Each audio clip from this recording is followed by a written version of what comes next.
সিনেমার শুরুতেই দেখা যায় একটা বিশাল দানব আকৃতির পশু খুব মনোযোগ দিয়ে একটা সুন্দরী মেয়ের মুখের দিকে তাকিয়ে আছে।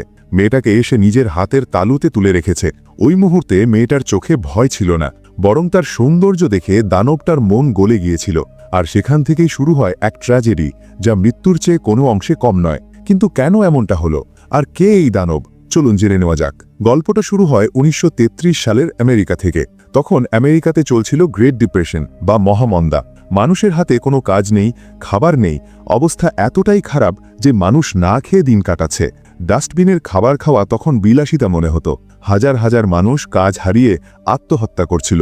গল্পের শুরুতে আমরা দেখি একটা থিয়েটার কোম্পানি, যেখানে অডিয়েন্স নেই বললেই চলে। শো ফ্লপ করায় আর্টিস্টরা কেউ টাকা পাচ্ছে না। আমাদের গল্পের নায়িকা অ্যানি, সে একজন কমেডিয়ান অভিনেত্রী। তার ওস্তাদ ম্যানি তাকে নিজের মেয়ের মতো দেখে, কিন্তু টাকার অভাবে থিয়েটার বন্ধ হয়ে যায়।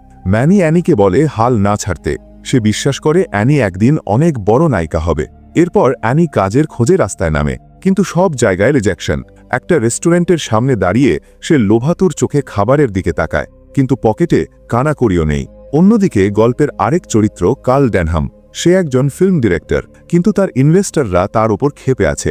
তারা চায় সিনেমায় শুধু গ্ল্যামার আর সস্তা দৃশ্য, কিন্তু কার্ল চায় শিল্প। ইনভেস্টররা টাকা বন্ধ করে দিলে কার্ল সিদ্ধান্ত নেয় সে পালিয়ে গিয়ে সিনেমা বানাবে। সে একটা ম্যাপ পায়, যেখানে একটা রহস্যময় দ্বীপের খোঁজ আছে, যার নাম স্কাল আইল্যান্ড। কার্ল তার অ্যাসিস্ট্যান্টকে নিয়ে ফিল্মের সব রিল চুরি করে পালানোর প্ল্যান করে। কিন্তু সমস্যা হলো, তার সিনেমার হিরোইন প্রজেক্ট ছেড়ে দিয়েছে, তাই এখনই নতুন হিরোইন খুঁজতে হবে। কার্ল রাস্তায় ঘুরতে ঘুরতে একটা ফলের দোকানের সামনে আসে। সেখানে সে দেখে অ্যানি ক্ষুধার জ্বালায় একটা আপেল চুরি করছে। দোকানদার তাকে ধরে ফেললে কার্ল তাকে বাঁচায় এবং টাকা দিয়ে দেয়। এরপর কার্ল অ্যানিকে রেস্টুরেন্টে নিয়ে গিয়ে পেট ভরে খাওয়ায় এবং তাকে নিজের সিনেমায় অভিনয়ের অফার দেয়। প্রথমে অ্যানি রাজি ছিল না, কিন্তু যখন শোনে এই সিনেমার রাইটার হলো জ্যাক ড্রিস্কেল, যার লেখা অ্যানি খুব পছন্দ করে, তখন সে রাজি হয়ে যায়। ওই রাতেই তারা ভেঞ্চার নামের একটা জাহাজে করে রওনা দেয়। পুলিশ আসার আগেই তারা বন্দর ছেড়ে চলে যায়। জাহাজে অ্যানির সাথে দেখা হয় তার প্রিয় লেখক জ্যাকের। জ্যাক প্রথম দেখাতেই অ্যানির প্রেমে পড়ে যায়। অ্যানি মেয়েটা এতই ভালো যে জাহাজের সবাই তাকে পছন্দ করে ফেলে। শুটিং শুরু হয়। অ্যানি তার অভিনয় দিয়ে সবাইকে মুগ্ধ করে দেয়। জ্যাক আর অ্যানির মধ্যে সম্পর্ক গভীর হতে থাকে। একদিন রাতে জাহাজ এক অদ্ভুত কুয়াশার মধ্যে পড়ে। চারপাশ অন্ধকার, কিছুই দেখা যাচ্ছে না। হঠাৎ সামনে বিশাল এক প্রাচীরের মতো কিছু দেখা যায়। ক্যাপ্টেন জাহাজ ঘোরানোর চেষ্টা করে, কিন্তু পানির নিচে থাকা পাথরের সাথে ধাক্কা লেগে জাহাজের তলা ফুটো হয়ে যায়। আর তখনই কুয়াশা সরে গিয়ে তাদের সামনে ভেসে ওঠে সেই ভয়ঙ্কর স্কাল আইল্যান্ড বা কঙ্কাল দ্বীপ। দ্বীপটা দেখেই গা ছমছম করে ওঠে, মনে হয় যেন সাক্ষাৎ জমপুরি। কার্ল কিন্তু খুব খুশি, সে এটাই খুঁজছিল। জাহাজের ক্ষতি হওয়ায় সেটা সারাতে সময় লাগবে। এই ফাঁকে কার্ল তার টিম আর অ্যানিকে নিয়ে নৌকায় করে দ্বীপে নামে শুটিং করার জন্য। দ্বীপে নেমেই তারা দেখে চারদিকে মানুষের কঙ্কাল আর মমি ছড়িয়ে ছিটিয়ে আছে। বিশাল এক প্রাচীরের সামনে তারা যায়। হঠাৎ কোথা থেকে এক আদিবাসী মেয়ে এসে চিৎকার শুরু করে। কার্ল তাকে চকলেট দিতে গেলে মেয়েটা উল্টো তার হাতে কামড় বসিয়ে দেয়। আর তখনই শুরু হয় আসল বিপদ। মাটির নিচ থেকে, গর্ত থেকে বেরিয়ে আসে শত শত আদিবাসী। তাদের চেহারা ভয়ঙ্কর। তারা কোনো কথা না বলে সোজা আক্রমণ করে। তাদের বর্ষার আঘাতে সাউন্ড রেকর্ডিং করা লোকটা মারা যায়। আদিবাসীরা অ্যানিকে ঘিরে ধরে। তাদের বুড়ি নেত্রী অ্যানির দিকে তাকিয়ে মন্ত্র পড়তে থাকে, আর কার্লকে পাথরের ওপর রেখে মাথা থেতলে দেওয়ার প্রস্তুতি নেয়। ঠিক শেষ মুহূর্তে জাহাজের ক্যাপ্টেন এসে গুলি চালিয়ে তাদের বাঁচায়। সবাই দৌড়ে জাহাজে ভিড়ে আসে, কিন্তু বিপদ তখনও কাটেনি। জাহাজ পাথরে আটকে আছে। সেই রাতে যখন সবাই ঘুমানোর চেষ্টা করছে, জ্যাক দেখে আদিবাসীরা চুপি চুপি জাহাজে উঠে এসেছে। তারা দুজন ক্রুকে মেরে ফেলে এবং অ্যানিকে কিডন্যাপ করে নিয়ে যায়। জ্যাক যখন অ্যানির কেবিনে পৌঁছায়, ততক্ষণে অনেক দেরি হয়ে গেছে। আদিবাসীরা অ্যানিকে দ্বীপে নিয়ে গিয়ে এক বিশাল গেটের ওপাশে ঝুলিয়ে দেয়। তারা আসলে তাদের দেবতার জন্য অ্যানিকে বলি দিচ্ছে। হাজার হাজার আদিবাসী মশাল জ্বালিয়ে কং কং বলে চিৎকার করতে থাকে।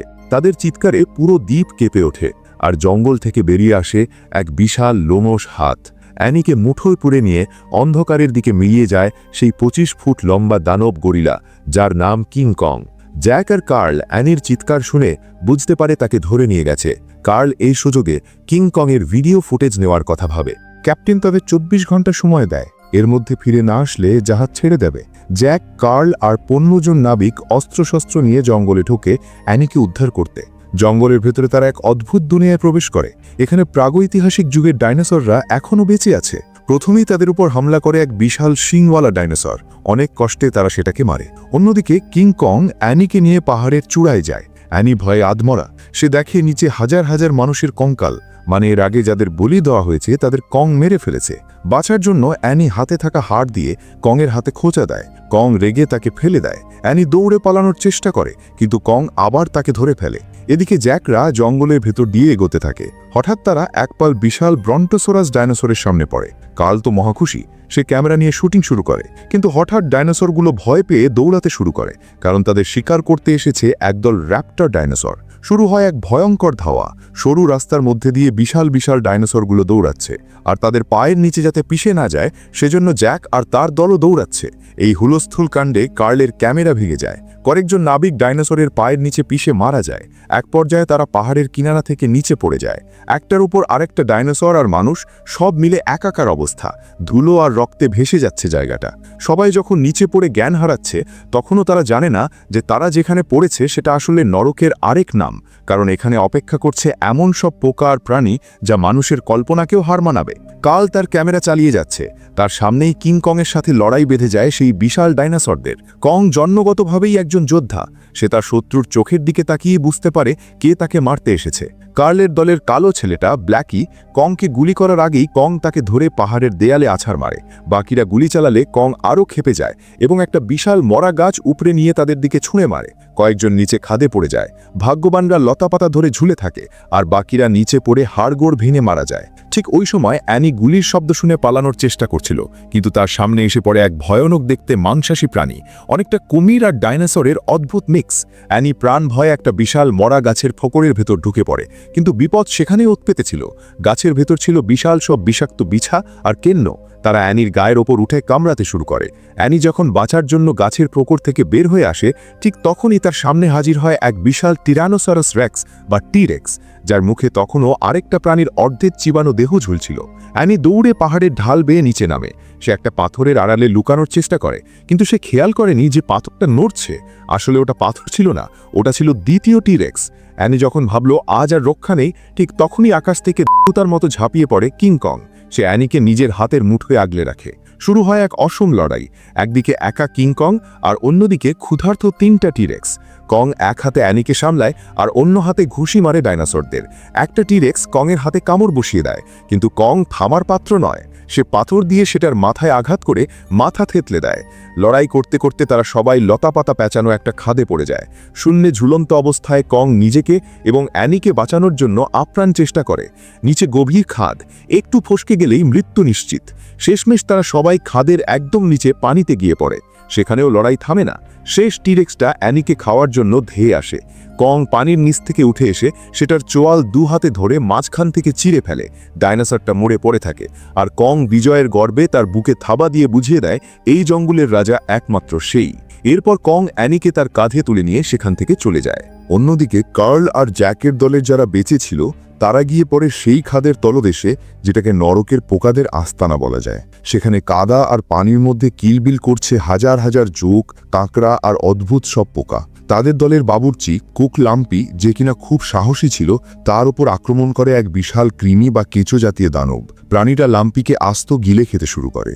লাম্পি বাঁচার জন্য চিৎকার করে, কিন্তু কেউ তাকে বাঁচাতে পারে না। তার মৃত্যুটা ছিল এই মুভির সবচেয়ে ভয়ঙ্কর দৃশ্যগুলোর একটা। জ্যাক আর বাকিরা যখন পোকাদের সাথে লড়াই করে ক্লান্ত হয়ে পড়েছিল, ঠিক তখনই ওপর থেকে মেশিন গানের গুলির শব্দ শোনা যায়। ক্যাপ্টেন এবং বিলি তাদের উদ্ধার করতে চলে আসে। জ্যাক সিদ্ধান্ত নেয় সে অ্যানিকে ছাড়া ফিরবে না। সে একাই কংয়ের ডেরার দিকে রওনা দেয়। এদিকে গোধূলি বেলায় আমরা দেখি এক অদ্ভুত সুন্দর দৃশ্য। কং পাহাড়ের চূড়ায় বসে চুপচাপ সূর্যাস্ত দেখছে। তার চারপাশে বিশাল সব হাড়গোড় ছড়ানো, যা দেখে বোঝা যায় সে তার প্রজাতির শেষ বংশধর। সে ভীষণ একা। অ্যানি কংয়ের এই একাকিত্ব অনুভব করতে পারে। সে কংয়ের সাথে ইশারা ভাষায় কথা বলে, সূর্যাস্ত দেখিয়ে বলে বিউটিফুল বা সুন্দর।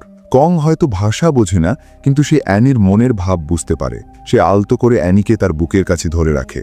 চুপি চুপি সেখানে পৌঁছায়। কং তখন ঘুমাচ্ছিল। জ্যাক অ্যানিকে ইশারা করে এবং তারা পালানোর চেষ্টা করে, কিন্তু হঠাৎ কং জেগে ওঠে এবং তাদের দেখে ফেলে। ঠিক সেই মুহূর্তে আকাশ থেকে বিশাল সব বাদুড় তাদের আক্রমণ করে। কং বাদুড়দের সাথে লড়াই করতে ব্যস্ত হয়ে পড়ে।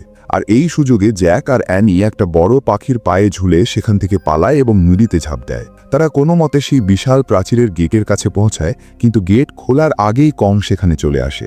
কার্ল এবং নাবিকরা আগে থেকেই ফাঁদ পেতে রেখেছিল। অ্যানি চিৎকার করে তাদের বারণ করে, কিন্তু নাবিকরা কংয়ের বায়ে বিশাল সব হুক ছুঁড়ে মারে এবং ক্লোরোফর্ম দিয়ে তাকে অজ্ঞান করার চেষ্টা করে। কং তার শরীরের সব শক্তি দিয়ে লড়াই করে, কিন্তু ঔষধের প্রভাবে সে দুর্বল হয়ে পড়ে। শেষ মুহূর্তে সে দেখে অ্যানিকে জোর করে নৌকায় তুলে নিয়ে যাওয়া হচ্ছে। কং অ্যানির দিকে হাত বাড়িয়ে দেয়। তার চোখে ছিল এক গভীর কষ্ট আর অবিশ্বাস, যেন সে বলছে, আমি তোমাকে বাঁচালাম আর তুমি আমাকে এদের হাতে তুলে দিলে। অবশেষে কং জ্ঞান হারায়। সিনেমার দৃশ্যপট এবার নিউ ইয়র্ক শহরে। কার্ল ডেনহাম এখন বিশ্ববিখ্যাত। সে ব্রডওয়ে থিয়েটারে কিং কংকে প্রদর্শন করছে বিশ্বের অষ্টম আশ্চর্য হিসেবে। কংকে বিশাল সব শিকল দিয়ে বেঁধে রাখা হয়েছে। হাজার হাজার দর্শক তাকে দেখে হাততালি দিচ্ছে। স্টেজে কংয়ের সামনে এক নকল অ্যানিকে আনা হয়, যে ভয়ে চিৎকার করছে। কং বুঝতে পারে এটা তার অ্যানি নয়। সে রেগে গিয়ে গর্জন করে ওঠে এবং এক ঝটকায় হাতের শিকল ছিঁড়ে ফেলে। দর্শকরা ভয়ে পালাতে শুরু করে। কং থিয়েটার ভেঙে রাস্তায় বেরিয়ে আসে। নিউ ইয়র্ক শহরের ব্যস্ত রাস্তায় শুরু হয় কংয়ের তাণ্ডব। সে গাড়ি উল্টে দিচ্ছে, বাস ভেঙে ফেলছে, মানুষ এদিক ওদিক পালাচ্ছে, কিন্তু কংয়ের লক্ষ্য একটাই, সে অ্যানিকে খুঁজছে। এক পর্যায়ে জ্যাক একটা ট্যাক্সি নিয়ে কংকে শহরের বাইরে নিয়ে যাওয়ার চেষ্টা করে। কং জ্যাককে চিনতে পারে এবং তার পিছু নেয়। অবশেষে অ্যানি নিজেই কংয়ের সামনে আসে। কং শান্ত হয়ে যায়। অ্যানিকে হাতের মুঠোয় নিয়ে সে সেন্ট্রাল পার্কের জমে যাওয়া বরফের ওপর দিয়ে স্লাইড করতে থাকে। মুহূর্তের জন্য মনে হয় তারা যেন সেই স্কাল আইল্যান্ডেই আছে। তাদের এই আনন্দ বেশিক্ষণ স্থায়ী হয় না। মিলিটারির কামান আর গুলির শব্দে তাদের ঘোর কাটে। কং অ্যানিকে বাঁচাতে তাকে নিয়ে এম্পায়ার স্টেট বিল্ডিংয়ের একদম চূড়ায় উঠতে শুরু করে। সূর্যোদয়ের ঠিক আগ মুহূর্তে তারা বিল্ডিংয়ের মাথায় পৌঁছায়। কং অ্যানিকে এক নিরাপদ জায়গায় বসাতে দেয়। তখনই আকাশে দেখা যায় এক ঝাঁক যুদ্ধবিমান বা বাইপ্লেন। প্লেনগুলো কংকে লক্ষ্য করে মেশিনগান দিয়ে গুলি চালাতে শুরু করে। কং তার বিশাল হাত দিয়ে প্লেনগুলোকে ধরার চেষ্টা করে। কয়েকটা প্লেন সে ধ্বংসও করে, কিন্তু ঝাঁকে ঝাঁকে গুলির আঘাতে তার শরীর ঝাঁঝরা হয়ে যেতে থাকে। কং বারবার নিজের শরীর দিয়ে অ্যানিকে আড়াল করে রাখে, যাতে অ্যানির গায়ে একটাও গুলি না লাগে। একসময় কং বুঝতে পারে তার সময় শেষ। সে ক্লান্ত হয়ে পড়ে। তার শরীর দিয়ে রক্ত ঝরছে। সে শেষবারের মতো অ্যানির মুখের দিকে তাকায়। অ্যানি তার হাত ধরে কাঁদে। কং আলতো করে অ্যানির গাল স্পর্শ করে। তারপর ধীরে ধীরে তার হাত ফসকে যায় এবং সে 102 তলা বিল্ডিং থেকে নিচে পড়ে যায়। কংয়ের বিশাল শরীরটা নিচে রাস্তায় আছড়ে পড়ে। তার হৃৎস্পন্দন থেমে যায়। নিচে ভিড় করা মানুষ আর জার্নালিস্টদের মাঝে পুলিশ অফিসার বলে, প্লেনগুলোই শেষমেশ ওকে মারল। তখন কার্ল ডেনহাম কংয়ের মৃতদেহটির দিকে তাকিয়ে একটা ঐতিহাসিক লাইন বলে, না, প্লেন তাকে মারেনি, তাকে মেরেছে তার ভালোবাসা। Beauty killed the beast. আর এভাবেই শেষ হয় এক অসম কিন্তু অমর প্রেমের গল্প।